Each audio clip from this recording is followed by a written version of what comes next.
Or alhamdulillahi rabbil alamin. Alhamdulillahi rabbil alamin. Ẹ káàárọ̀, ẹ káàsán, ní gbogbo ibikíbi tí Ọlọ́run bá ti ní kó lóore ọ̀fẹ́ àti máa gbọ́ mi. Orí lórí fídíò àbí lórí mo post àdúà pé ẹ bá mi ṣe àdúà fún Alhaja Lizy Anjorin tí ó máa ń ṣe tíátà yẹn. Mo ní ẹ bá mi ṣàdúà fún Ọlọ́run kí ó yọ ní ọwọ́ àwọn blackmailers. Àwọn èèyàn kan wá sí orí page mi tí wọ́n jọ ń drag ọ̀rọ̀ lábẹ́ comment yẹn. I read their comments, right, when I was on my way to bed last night. Nígbà tí mo fẹ́ lọ sùn, mo wá ka díẹ̀ nínú àwọn comment tó wà lábẹ́ àdúà yẹn. Ibẹ̀ ni mo ń rí àwọn tí wọ́n jẹ́ sister wa, àwọn brothers wa tí wọ́n jọ ń drag ọ̀rọ̀ láàrin ara wọn yí pé kí lorúkọ rẹ̀, Lizy yẹn nǹkan kan mára wọn ń bẹ̀. Kìí ṣe kí lorúkọ rẹ̀, kìí ṣe èèyàn gidi, kí lorúkọ rẹ̀, kí tó níná. Ẹnìkan ní bó ṣe wulẹ̀ kó rí, she's part of us, you know, she's our Muslim sisters, okay, one of us. Àwọn kan wá ń sọ nínú abẹ́ rẹ̀ pé is one of you, not us, nǹkan kàmára wọn bẹ. Oríṣiríṣi àwọn drama comment ni mo rí lábẹ́ kíní yẹn, right? Today is February, I believe 6, year 2024, and this is 9:08 a.m. Eastern Time, right here, níbi tí mo wà yìí, right? Alhamdulillah. Ọpẹ́ fún Ọlọ́run.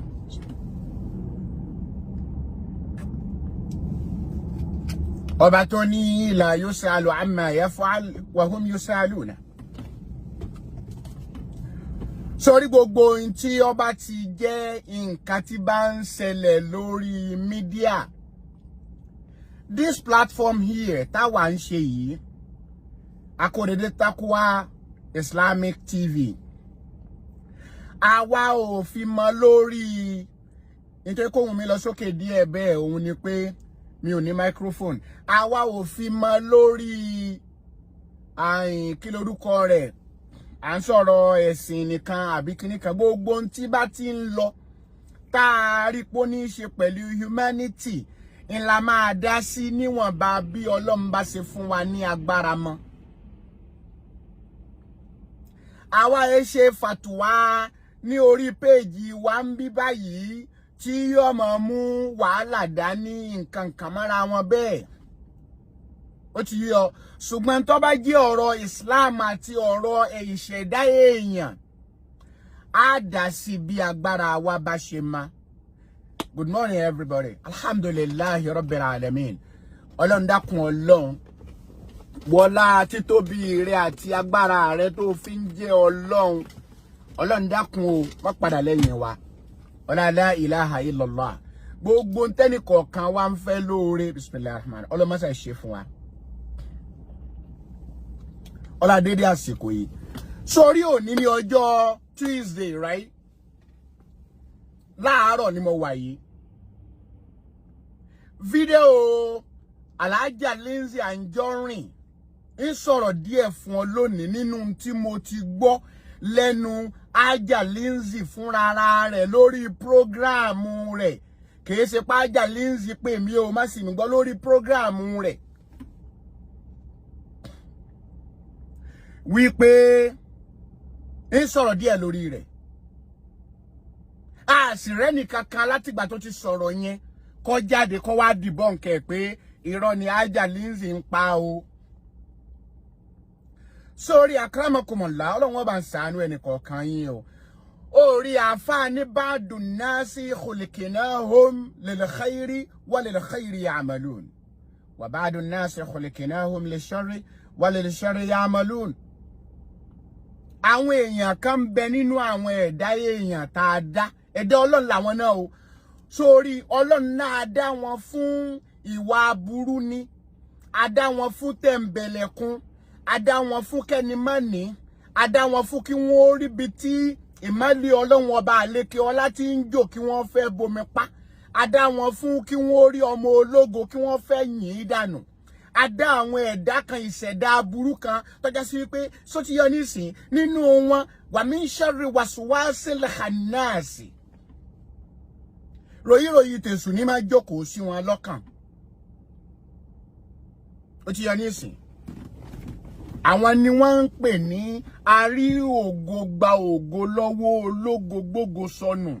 Ìwọ ló máa wá sọ lọ́dọ̀ wọn. Ọlọ́ni rí ànábì o. Kúlà a'udhu bi rabbin nas. Kúlà a'udhu bi rabbil falaki. Ìní ó fi máa wá sọ lọ́dọ̀ àwọn olórí burúkú tí ń wírí en tó succeed nínú ayé tí wọ́n máa fẹ́ dànù. Ànábì rẹ̀ ni o. Ọlọ́ni má dákẹ́ o. Má dákẹ́ o. Al-aynu haqqu. Àwọn olórí ìburú olójú burú ń bẹ ní ayé má jẹ́ wọn yí ọ lágbòdà náà o. Ó ti yọ nísìn. Nǹkan tí ń sọ fún Lizy ni pé man tawakkala ala Allahi fa huwa hasibuhu. Ẹ̀mbà ti gbára lé Ọlọ́run torí mo máa gbọ́ lórí programu. Ntọ́dẹ̀ mú Lizy máa sọ èdè tí ń sọ lẹ́nu ní ìsìn ń ṣàlàyé díẹ̀ fún yín. Tọ́ra àwọn èèyàn kan wá lábẹ́ kọ́mẹ́ǹtì yẹn wọ́n ní ṣe bó ti sọ pé òun èsè mùsùlùmí mọ́ ẹ̀yìn kìnnìkìnnì kan yóò wà lórí programu yóò mọ polówó ìṣẹ̀ṣe ẹ̀dẹ̀ wá ń ṣàdúrà fún un. Ntọ́ mú Lizy tí máa borí dáadáa tó lọ hajj láìmọye ìgbà tó ṣe umura láìmọye ìgbà ó rí pé fẹ́ Islam wọ̀ lọ́kàn. Ọlọ́mọdé àṣekò ń gé àwọn olórí ibú ẹ̀dá nínú ayé yóò jẹ́ kí gbogbo nǹkan ó súyàn kórùn síyàn. Àwọn èèyàn tó ń ṣoore fún tí wọ́n ń fi bí sú ọmọ gbọ́ ò ṣé wọ́n gan sóò ní wà tired of them wàláhì yóò sú ọ dáadáa nítorí pé èèyàn ní ọ́. Ètí yẹn nísìn. Àwọn ẹ̀dá kan wà ń bẹ tá a dá lé ayé tọ́já sí wípé a dá wọn kí wọ́n wá ṣe rere ni wọ́n sì máa ṣe tí wọ́n bá tún wá rí ọmọ èèyàn tí ń ṣe rere èyíkéyìí ẹ̀sìn tí ìbá máa jẹ́ because humanity before religion wọ́n á sì tún máa support ẹ̀. I love everybody. Every human being on the surface of the earth, they are my people, they are my lovers. Nti wọ́n pè ní Islam no ke se katakata jakujaku tẹ́yin baka gbogbo yin tẹ́ wan test lábẹ́ message pé ke ṣàdúà fọ́mọ ya yin muslimi al muslim akhul muslim muslimi lo ma ya muslimi al muslim yashuddu ba'dahum ba'd inta nabi file fún yin muslimi ina ni ó máa gbé muslimi ní gbọ̀nwọ́ báwo bá gbáwo ní gbọ̀nwọ́ awo yin ó ya yo fọ́ pẹrẹgẹdẹ la ṣe ń sọ fáwọn dìdìrín ọlọ́pọlọ dúdú tí wọ́n lọ yọra wọn lọ́tọ̀ tí ń pera wọn ní ahlus sunnah wal jamaa tí mo sọ fún wọn láì mọ̀ ìgbà kò sí tin jẹ́ bẹ́ẹ̀ nínú Islam kulluna gbogbo wa pátápátá tó rí muslimi ni wa o a sì dúkú ní muslimi wa'tasimu bihablillahi jami'a wala tafarraqu ila nabi file fún wa ẹ di òpó Ọlọ́run mú gbogbo yín o tẹ́ bá ti mọ̀ pé muslimi ni yín ẹ bá ti pín yẹlẹ tẹ́ fúnra yín ní oko oríṣiríṣi ahlus sunnah wal jamaa kíní kan salafi sufi nǹkan kamara yín bẹ́ẹ̀ gbogbo yín muslimi ni yín ẹ̀sìn yín Islam ni dashe bó bá ṣe wá fẹ́ ìhà tó bá fẹ́ kọ sí Ọlọ́run bó bá fẹ́ mọ̀ ṣe wírìdì bí àwọn oní sufi tó tẹ aṣọ rẹ̀ sáàrin tó máa ṣe muslim tó máa ṣe wírìdì rẹ̀ tó máa fi yin Ọlọ́run tá bá ti bẹ́ bọ́ lábẹ́ aṣọ tó tẹ́lẹ̀ tí aṣọ tó sì tẹ́lẹ̀ tí ó fún wa ní mini mi pé shehu kabara kan ní bọ̀ wá jókòó sórí rẹ̀ fa ahlan bikum wa marhaban ẹ máa wọlé ẹ máa rọra akramakumullah Sheikh Sharafuddin Raji iloni kun mu asoto e kun ma fi nukun mu nta won choose láti máa ṣe nu wọ́n na nabi ó ṣe ai maye nta nabi ó ṣe ten ṣe agbada akako iṣẹ́ sí má jẹ́ sọnù lójú ọ̀nà bí ọ̀rọ̀ Lizy o wọ́n lọ mo sì ń padà bọ̀ ni abereta agbada te kó ṣe sí tọkàn le délẹ̀ gbogbo ẹ̀yin tó pera rẹ̀ láàfà oní sunna haramun israfu inana pa haramu ni ngbe bara sọ tán owó kanu lọ́tọ̀ wọ́n bá yín kó ṣe sí látòkè títí dé lé gbaragada ẹ ma wá rìn bí ọba iná pala na bi peyun ilé alquran peyun anabi rìn pé wamshu fil ardi anabi Ọlọ́run ní wamshu fil ardi mahan ẹ má rìn lórí ilẹ̀ bí ẹni pé ẹ má rìn díẹ̀ ngbe ọba ti kó aṣọ sásọ tó ti kó iṣẹ́ sí títí dé lé apọ̀ wa ta gangan ìgbéraga wà bẹ̀rẹ̀ wal kibriya lillahi wahda Ọlọ́run de mi nìkan ni mo sì ní ìgbéraga ó ti yẹ nísìn ìjọ tí kí má jẹ́ kí fídíò yìí ogun o jẹ́ tètè lọ bí ọ̀rọ̀ Lizy ìjọ tí Alhaja Lizy wá ṣe tán ẹ má gbàgbé ẹ̀yin ọlọ́pọlọ kúkú tẹ́ ń bọ̀ wá sórí péjì mi tó wá ń sọ fún mi pé ìwọ má gbọ́ wá sí mi ìwọ mọ̀ pé kíní kan èmi wá owó sì mọ̀ pé òdodo lèmi má dúró lórí òdodo lèmi sì wà títí tọ́lọ́jọ́ ó fi dé ó ti yẹ nísìn mo sì gbàgbọ́ nínú Ọlọ́run mo bẹ̀rù rẹ̀ gan bó ṣe rí mi yé o wàláhì summa billah tí n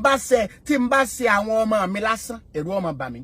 mo máa sọ fún PA mi ní Nàìjíríà má sọ̀rọ̀ ẹnì kankan fún mi nígbà tó bá mọ̀ wípé mò ń go through àwọn nǹkan kan lọ́wọ́ torí tó bá ti sọ báyìí ọkàn mi ò ní balẹ̀ mọ́ ìwà máa ríra mi pé èmi sì ń jẹun ẹnìkan ò sì jẹun kékeré mo wà lórí mo ta kámẹ́rà sójú ni mo ń sọ yìí o lọ béèrè mi wò kí n tó kọ́lé ara mi mo kọ́kọ́ kọ́ mọ́sálásí fọ́lọ́run tí n sì gba fi sabilillahi lọ́wọ́ ẹnì kankan èrò Ọlọ́run ló bá mi débẹ̀ o kì í ṣe pé mi o mo wò pé tí n bá tiẹ̀ ti kọ́ ìwọ̀n tán tí n bá wá kú ó sì ní man bana lillahi baytan bana lahu baytan fil janna kí n wá kú lọ́la ọkàn mi sọ pé Ọlọ́run ó ṣàánú mi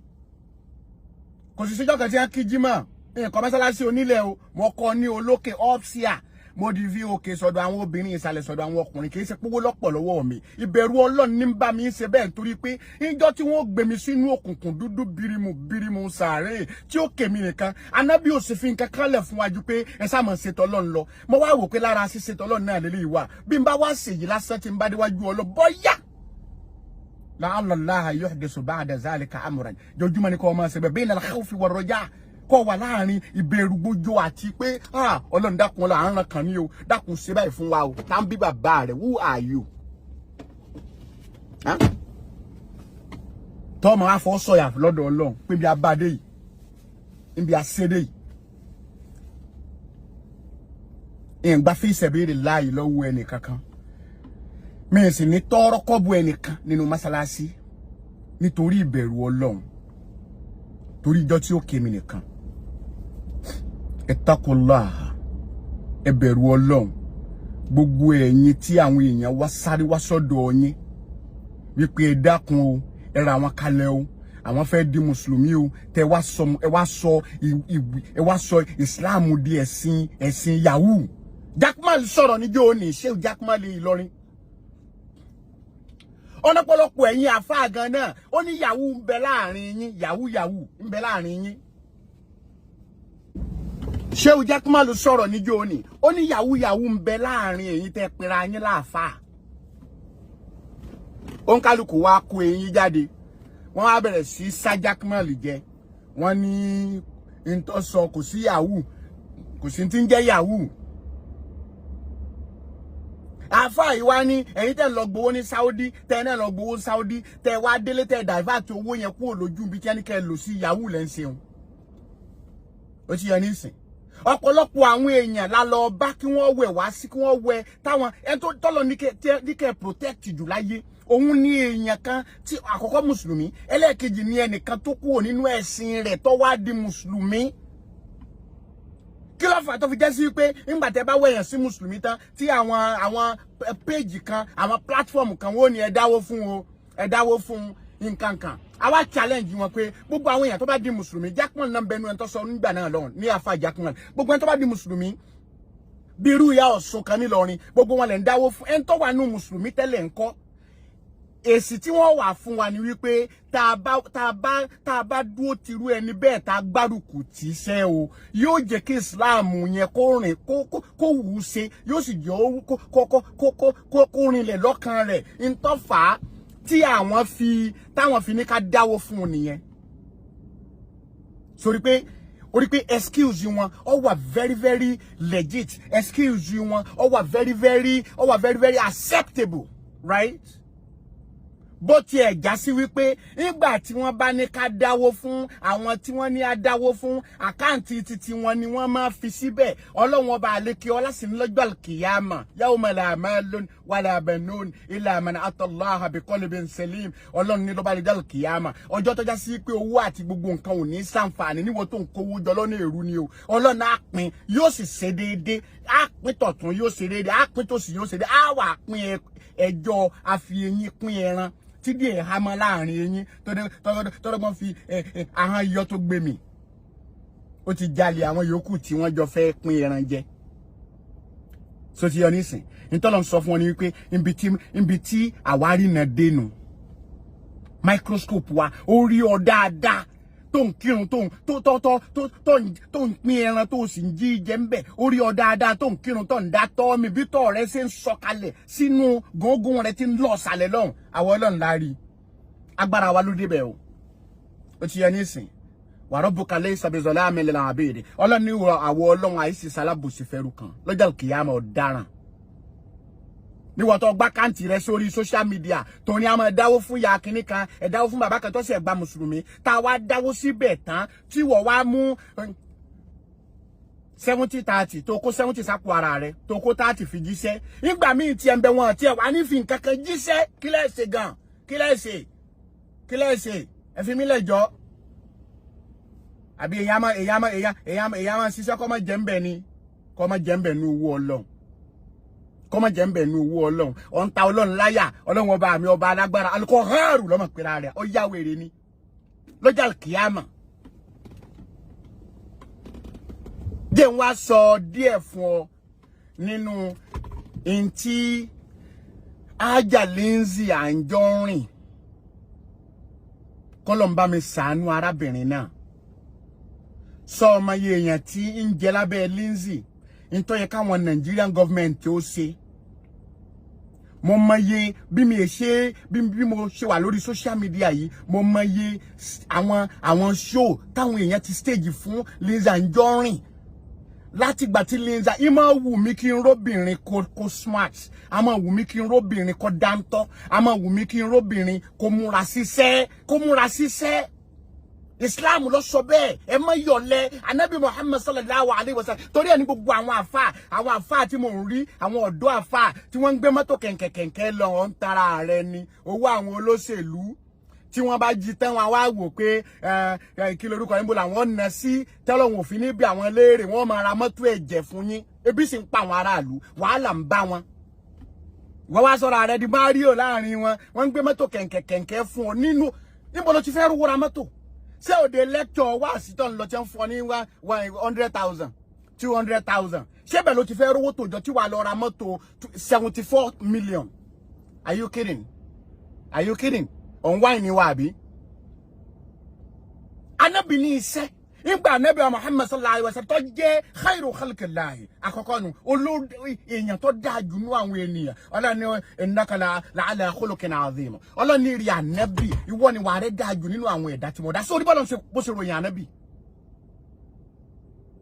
wa huwa amil ó ṣe ọlọ́run tẹ́ náà ń tẹ̀lé tẹ́ ń pera yín ní mùsùlùmí olùṣiṣẹ́ l'Ànábì. Ànábì sọ̀lẹ̀ Ànábì òjòkó ti kí lorúkọ rẹ̀ òde wáàsí yóò lọ ṣe wáàsí fáwọn èèyàn ní mọ́sálásí ó ń ṣe ọlọ́run nígbà ọba tún yá yóò tún bọ́ síbi iṣẹ́ rẹ̀ yóò tún dáná.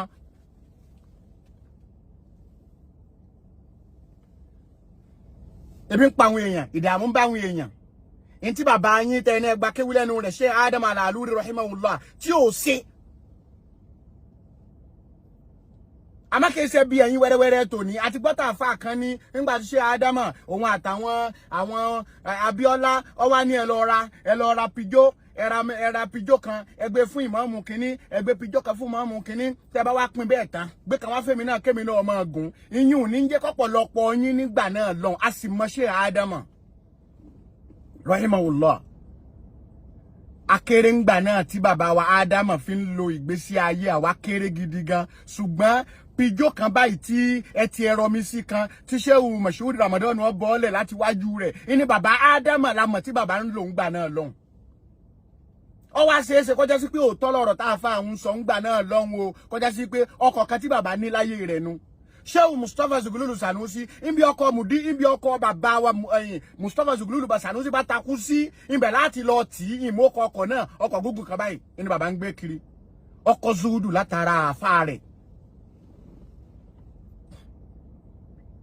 ṣé Ádámà ní wọ ẹ̀wù ní ọwọ́ ẹ̀wù bí ará Cairo nínú ooru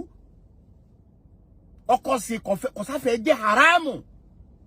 ẹ̀yin ti sin báyọ̀ kọ̀ tí ọmọ sáná wájú tí ọmọ sì kìíní tá a sì mọ̀ pàgbára yín ọ̀ka àmọ̀ kí sẹ́tẹ̀ǹsì ò gbé sáwọn ọmọ tó nǹkan kéwu ló fi ra mọ́tò àwọn olóṣèlú bá jí owó wa tán ní Nàìjíríà wọ́n wá wò pé bọ́lá wọ́n yọ zàkà sí wọ́n máa rán ọ lọ múra wọ́n máa lọ ọmọ bọ̀ wọ́n máa gbé mọ́tò dẹ̀ǹdẹ̀ 70 kìíní kan mílíọ̀n wọ́n máa gbé sí ọ̀ndì lọ́jọ́ kìyàmà ọlọ́run bá ń bi wọ́n léèrè yọ dọ̀dọ̀ tiẹ̀ náà ó ti yẹ nísìn tí jákpálù ń sọ pẹ̀lú pé yahoo haramu lọ́pọ̀lọpọ̀ ẹ̀yin àfa òde òní lẹ̀ ń jẹ ẹ̀ka ń dínà irọ́ ara rẹ̀ nu tí jákpálù sọ. sẹ́yìn nìkan ni ọ̀rọ̀ Lizy Anjorin ńjọ́ tí ó wá gba ìsìláàmù ó wá lọ bọ́ sọ́dọ̀ àwọn ọ̀bẹ̀mùbẹ́mú pupa ni Lizy bọ́ sí lọ́wọ́ àwọn ni wọ́n wẹ̀ sí ìsìláàmù àná ni wọ́n fi joyè nínú ìsìláàmù ó ti yọ ní akramakumullah ó wá di mùsùlùmí máa wo tó ti Lizy débi ké tí Lizy ń sọ ní ìsìn tí ń sọ pé kìnnìkan ti ìsìláàmù tó ṣẹ̀ṣẹ̀ gba ìsìláàmù rántí pé inú ẹ̀sìn kan ní ti ń bọ̀ tẹ́lẹ̀ ni nígbà tí yóò rí sọ́pọ́ọ̀tì yín tó tún wá rí pẹ́yìn tẹ́ ẹ̀wẹ̀hún sí ìsìláàmù náà tún lè wà lábẹ́ ẹ̀hún tẹ́ ẹ tún set òun up ó ti yá ní ìsìn báwo ni ò ṣe ní sùn yàn ṣe tá bá post Lizy ẹ̀yin tẹ́ bua lórí rẹ̀ tẹ́ mọ̀ bú ọmọ ìyá yín mùsùlùmí kíní kan láti ìgbà tí mo ti mọ̀ Lizy Anjorin ijó ni mo mọ̀ tí mo jó lórí social media aṣọ ni mo mọ̀ tí Lizy má ta lórí social media láti ìgbà tí mo ti mọ̀ aṣọ àti jó nígbà tó wá yá ni mo kàn rí pé in change láti ibi à ń lo hijabu ó di pa àwọn wégele ó di pé náà ń ṣépè fẹ́ tí ń ṣépè fóun yóò tún fi èmi yóò tún fi lé èpè títí ẹ̀ ẹ̀ ń bá ti ṣépè fọmọ rẹ̀ mo gbọ́ ṣó ẹnìkan jọ́ kan tẹ́rù sí bà mí mo sì fọlọ́n búra pé mo lọ gbọ́ pàtì kejì náà mo rí pé Lizy kọ́ ló kọ́kọ́ máa wá fọ́pọ̀lọpọ̀ àwọn èèyàn yìí àwọn ni wọ́n kọ́kọ́ máa wá fún un tó sì wà nílẹ̀ Nàìjíríà nílẹ̀ Yorùbá nìyẹn ó ti yọ sọmọ ìyá àwọn tí Lizy ń fún lóúnjẹ ìsọ àwọn sàrà o àwọn tí ń fún lóúnjẹ nínú ọ́fíìsì ẹ mọ̀ gbọ́ manager ẹ lọ pé manager wa alájẹ ẹgbà sọ yẹn wá síbí gbogbo àwọn yẹn ni wọ́n ń gbowó oṣù láwọn sister yín àtàwọn brother yín ó ti yẹ nísìn ní táwọn tí nítorí kí government ó máa ṣe irú àwọn èèyàn bẹ́ẹ̀ ó yẹ ká máa honor wọn ká máa respect wọn láwùjọ you see the reason why tá a ṣe ń gbéṣẹ́ fọmọ Yíbò tó rẹ́yìn Yorùbá ẹ ìfẹ́ kí èèyàn soríire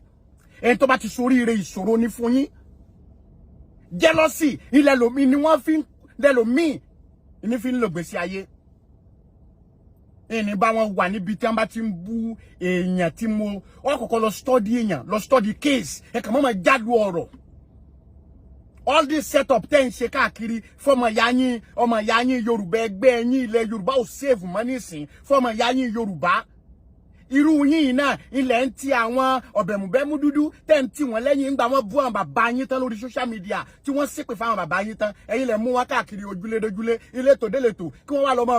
wá lọ máa bẹ àwọn bàbá yín tí wọ́n tú lásọ ní gbangba kí wọ́n wá máa bẹ̀ wọ́n ní kọ̀rọ̀ máàlè níyìn hypocrite kí wọ́n máa bẹ àwọn bàbá yín tí wọ́n tú lásọ ní gbangba tí wọ́n pè pé àwọn náà bà Islam lẹ̀ Yorùbá jẹ́ tí wọ́n pè lọ máàlè tí wọ́n pè ní gbájúẹ̀ tí wọ́n pè ní pé wọ́n lórí èèyàn ẹ wá ní kí wọ́n wá lọ máa bẹ̀ wọ́n ní kọ̀rọ̀ irú ẹ̀yin yìí báyìí tẹ́ ń sáré kiri tẹ́ ń bú mi tẹ́ ń sọ tẹ́ ń lọ bú Lizy tẹ́ pèrè ayé ní mùsùlùmí tẹ́ ń lo hijabu rẹ̀ irú yín ẹ̀yin lẹ́ ń support àwọn blackmailers àwọn cyberbullying ẹ̀yin lẹ́ ń support àwọn kidnapper Lizy wa náà fẹ́ bọ́ sínú Islam wọ́n padà sórí ọ̀rọ̀ rẹ̀ wọ́n wá lọ bọ́ sọ́wọ́ àwọn àfáà ọ̀bẹ̀mùbẹ́mú pupa wọ́n wá wẹ̀ sí ìsìlámù wọ́n fi joyè ní ìsìlámù ìyá kan wá ń bẹ tí wọ́n ní ìyá yìí ń pariwo Lizy àmì ìyá yìí ó náà fẹ́ wọ́n ń pariwo Lizy o kìíní kan àwọn ọ̀bẹ̀mùbẹ́mú pupa náà wọ́n tún wá lọ bá Lizy pé jágbó kọ rẹ kúrò lẹ́nu ìyá yìí o ó ti yọ ní ìsìn sọ pé àwọn blogger àwọn làjẹ́ tá a níláyé ní ìsìn oṣù àtàjẹ́ òsì mọ́ àwọn blogger ló kù ní ìsìn tó yẹ pé wọ́n bá tiẹ̀ jẹ́ tó bá dákẹ́ tó sọ̀rọ̀ wà láìsùnmọ́ bí ayé ó sì mọ́ believe irọ́ àràbù tí wọ́n ń ṣe fún ọ you need to speak out you need to speak up tó bá lọ dákẹ́ tó lọ dákẹ́sẹ́ tí àwọn blackmailer bá tán bá ran wọ́n gé ọ wọ́n mú mi rí àwọn ọ̀rọ̀ tí ọjọ́ra wọn omi níwèé oníwèé mo fi ń ṣiṣẹ́ èmi kọ́ ni kinní kan Hakeem lórúkọ mi láwọn ọmọ àlè tí ọmọ anything about me anything tẹ́ máa ń sọ̀rọ̀ pé privacy ọ̀gá ni mí nínú wọn ìyàwó mi ò ní mọ̀ kankan nípa ẹ̀ àwọn ọmọ mi ò ní mọ̀ kankan nípa ẹ̀ àwọn tó súnmọ́ mi ò mọ̀ kankan nípa ìyàwó mi àtàwọn ọmọ mi you won't know anything about me and my family you will not know anything about me and my life I don't do it tẹ́ bá rẹ̀ nìkan tí ń sọ kinní kan ní ṣe kinní kan irọ́ àràbù lásán ni irú àwọn àràbù yẹn àwọn kan ọpọlọ wọn lò débi pé wọ́n sì máa gba àràbù yẹn gbọ́ lẹ́ẹ̀kan náà pé lóòótọ́ ni àfi kó o lè jáde kẹnu rí ọ dá láhán kó o lè defend ara rẹ àwọn ọ̀bẹ̀rùnbẹ̀mú pupa tí wọ́n wẹ Lizy sí mùsùlùmí sọmọkàn tó bá wẹ èèyàn mọ́ láfa kan lórí social media tó ní lè fọlá ànábì Muhammad tọrọ nǹkan kan lọ́dọ̀ Ọlọ́run ọlá Allah ìnìkan ẹ máa fi tọrọ nǹkan alájà kan sọ kí ká máa fọ̀rọ̀ ọwọ́ ànábì tọrọ nígbà tí mo wá lọ wò mo wá rí pé àwọn alùsùnà wal jamaa àwọn ni wẹ brother wa torí wọ́n lọ sọ lábẹ́ comment mi wọ́n ní kí n má bu o ọ̀sẹ̀ di mùsùlùmí ni pé kristẹni ni mo wá rí pé àwọn alùsùnà wal jamaa àwọn ni wọ́n wẹ̀ sínú mùsùlùmí torí kí lorúkọ rẹ̀ logo wọn ní gbé káàkiri Ànábì wa Muhammad tá a fa kun yin títí tó ní láúláhù tí ìbá sọ láàrẹ̀ ni a ní dáyàn àtàlùjànà ó ní a má fọlá rẹ̀ tọrọ páwọn àfa àwọn lọ sọ bẹ́ẹ̀ ká máa fọlá Allah nìkan ẹni ká máa fi tọrọ sọmọ kẹ́ tó bá wẹ̀yàn sínú Islam bó ti jẹ́ pé tó bá mú yàn délùú Amẹ́ríkà yóò rí tí ń ṣe ó reflect inú ayé rẹ̀ ó ti yẹ nísìn àwọn ọ̀bẹ̀mùbẹ̀mù pupa tí wọ́n wá wẹ kí lorúkọ rẹ̀ Lizy Anjorin sí mùsùlùmí àná wọn fi joyè wọ́n wá àwọn ìyá kan wá ń pariwo Lizy káàkiri setup oríṣiríṣi nígbà náà lóògùn náà pọ̀ bí Lizy ṣe ṣàlàyé o àṣìrẹ́ nìkan kọ́kọ́ jáde kó nírọ́ ní pa wọ́n wá àwọn náà wọ́n wá dọ́kẹ́ wo àfi ká sanwó fún ìyá tó wà ní London yẹn o kọ́ gba ọkọ̀ rẹ kú o ká lè gbókọ̀ rẹ kú lẹ́nu rẹ o kìíní kan o bó láti wá ṣe èlò láwà san fún un àná wọ́n tó wá àwọn ní wọ́n tó wá lọ gbà kọ́ ní wọ́n tó wá gba owó lọ́wọ́ Lizy wọ́n tó náwọn san fún yọ wọ́n tó gba commission tí wọ́n ń bẹ̀ láwọn tó fara títí ń pè ní àwọn mùsùlùmí ẹgbẹ́ ẹ̀hún tí wọ́n sọ̀mù di mùsùlùmí ń lọ umra ń lọ hajj Islam ti ń wọ̀ lára ìtì múra dáadáa títí ń wégele tó bá wo Lizy dáadáa ó di pọkọ tó lọ fẹ́ kété pé àwọn kí lórúkọ rẹ̀ jẹ́ kí lọ fi ọkọ ó wò wípé pẹ̀lú gbogbo tí wọ́n ń ṣe fóun yìí àti gbogbo wàhálà tó ń rí àti gbogbo àwọn àfáà tí wọ́n súnmọ́ wọn tí wọ́n wálé wọn wá ta lúdò yìí tóun bá ti ní adé orí ní ìsìn yóò jẹ gbogbo wọn sún mẹ́yìn nígbà orí wọn tán ni o torí pé àwọn eléyìí báyìí ni wọ́n ń pè ní akóbáni dúró ti ni àwọn náà wọ́n tó wá sẹ́ẹ̀tì sọmọ pé ó lè gbà lọ́rọ̀ ayé àwọn náà tó wá sẹ́ẹ̀tì ọ̀bẹ̀mùbẹ́mú dúdú tó jẹ́ ọmọ ìyá ti London wípé àbíká fún kádọ́gbọ́n tó òun àti ọ̀bẹ̀mùbẹ́mú dúdú ọmọ Belfast pọ̀ kí wọ́n máa fẹ́ra wọn so a lè ráàyè wọlé sínú owó rẹ̀ ọmọ yẹn ní change lọ́wọ́ dáadáa báyìí nígbà Lizy wá takò ọ̀nà yẹn tó da gbogbo wọn nù ogun wá dé látọ̀nà bẹ̀rù àwọn tí tọmọ kẹrin wá ti ń bá yẹn jánu àwọn blogger yẹn àwọn míín ó tún dìde àná ó tún join rẹ̀ ni lọ́jọ́ alkiyama kullu qawmin bima la lọ́jọ́ alkiyama kullu qawmin wara imamihim gbangba bó bá wù ọ́ gbé síbi tó bá fẹ́ wù ọ́ gbé sí gbogbo ọjọ́ kọ̀ọ̀kan ni ó wà lẹ́yìn ìmáàmù rẹ̀ aṣáájú rẹ̀ lọ́jọ́ alkiyama ìwọ náà tó sẹ́yìn ìyá kinní kan ó ti máa ya London ó tó sẹ́yìn broda Belfast ó tó sẹ́yìn àfa ọ̀bẹ̀mùbẹ́mú pupa alùjìbìtì ń bí lùjìbìtì lọ́hùn lórí social media ni mo ti gbọ́ tẹ́nìkan ní owó wọ́n ní káwọn ọmọ dáwọ́ Kùránì iye ọjọ́ orí àwọn wọ́n ní káwọn lọ sí umura omi ò kó àwọn tí wọ́n sọ pé àwọn kó yẹn lọ umura àwọn kó yẹn lọ hajj yóò kó yẹn lọ hajj owó ẹran tí wọ́n ní kó pa fún Ọlọ́run ó sì kó sápò wọn ò ní pẹran are you kidding on fọwọ́ ta Ọlọ́run láyà wàláhì ò ní jẹ́ èèyàn nu ayé wàláhì summa billah báyé bá ń jáyé tí gbà bá ń jẹ́ gbà níwọ̀ tó ọba ti ń da nǹkan Ọlọ́run ọba pọ̀ mọ́ ti tiẹ̀ ọmọ gbénu ilé mi rẹ́ǹtì ni ó sì ṣe kọ́kọ́rọ́ kú